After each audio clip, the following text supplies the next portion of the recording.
Well, it is true that some systems are so dynamic and complicated that we won't ever be able to fully outsource thinking to AI.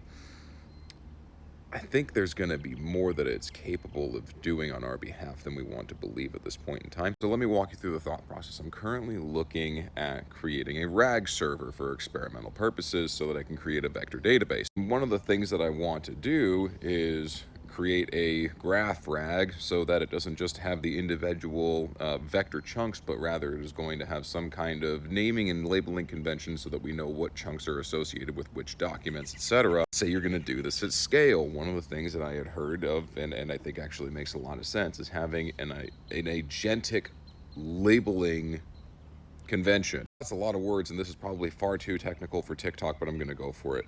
So the idea being that, say you have 10,000 corporate documents and you need all of them to be labeled with something, with a category for the purpose of being searchable so that everything can be related together. I think if a person were to do this, they would probably get extremely tunnel visioned on what they think a document ought to be labeled. But much like if you've seen any kind of recent chess engine, the kinds of solutions that they come up with are things that a person would just never conceive of in a million years. But it can do this autonomously and at scale.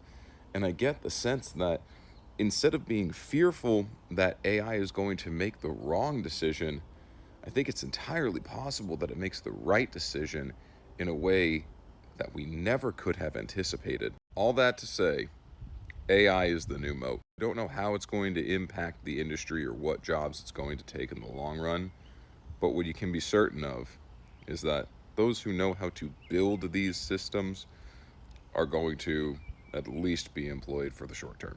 But in all seriousness, there will always be jobs. It just makes you more competitive when you understand the underlying technology that everybody wants.